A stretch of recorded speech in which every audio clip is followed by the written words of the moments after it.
Enter Bollywood. Want to catch all the excitement of Bollywood?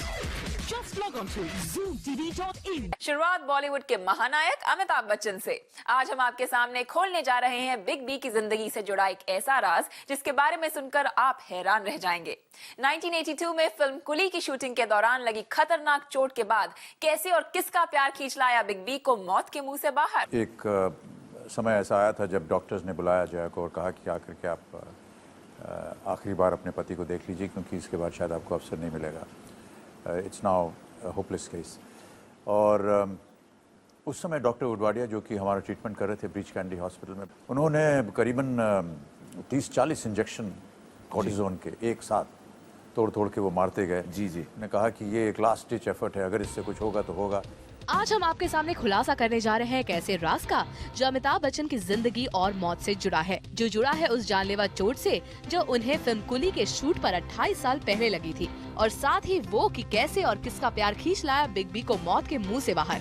और ये राज खुद big B ने खोला करण जौहर के चैट शो लिफ्ट का राधे में। एक समय ऐसा आया था जब डॉक्टर्स ने बुलाया जया को और कहा कि आकर के आप आखिरी बार अपने पति को देख लीजिए क्योंकि इसके बाद शायद आपको अवसर नहीं मिलेगा। It's now hopeless case.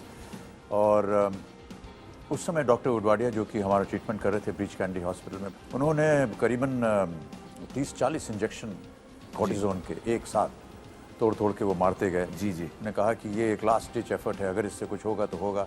And that seem to have work because थोड़ी देर बाद शायद मेरे पाँव का जो अंगूठा था वो हिला और जयंती ने कहा कि she noticed. She was the first one who noticed. She it. said he moved. Yes, उन्होंने कहा कि मैं हिला, तो उसके बाद फिर वो प्रोसेस स्टार्ट हुआ। तो बहुत ही डरावने क्षण हमारे लिए। जी हाँ, वो अमिताभ बच्चन की हमसफर जया बच्चन की प्यार की ताकत ही थी जब बिग बी ने मौत को भी हरा दिया। वैसे जया के अलावा कोई और भी था जो अमिताभ की सलामती के लिए दुआएं मांग रहा था, जिसका जिक्र अमिताभ इस शो में करना बिल्कुल नहीं भूले। मैं इस बात को हमेशा मानता हूँ कि देश की जनता की प्रार्थनाओं, उनकी दुआओं ने मुझे जीवित रखा और ये एक ऋण है मेरे ऊपर। ये बिग बी का बड़प्पन नहीं तो और क्या है कि वो अपनी हर सफलता और यहाँ तक कि अपनी दूसरी जिंदगी के लिए भी अपने फैंस की दुआओं को ही सबसे बड़ा मानते हैं। अमिताभ को उनके फैंस तो याद रखते ही हैं, लेकिन कुछ फैंस ऐसे भी हैं जिन्हें अमिताभ खुद भी याद रखते हैं।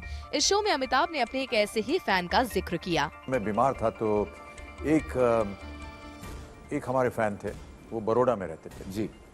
और उन्होंने ये प्रण किया था कि यदि मैं बीमारी से निकला और जीवित रहा तो वो बड़ौदा से मुंबई उल्टा चल के या उल्टा दौड़ करके आएंगे।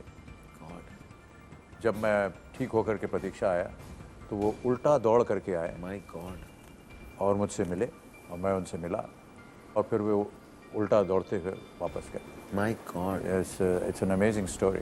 इतना ही नहीं, अमिताभ का ही इम्प्रेशन था कि शो में अमिताभ बच्चन के इंटरव्यू करने को लेकर करण जौहर इतने नर्वस हो गए कि उनकी टांगे तक कांपने लगी। हमारी जो नई पीढ़ी है, यंगर जनरेशन है, जितना हम कूल एक्ट करते हैं, you know, we all we think we are really cool and very happening.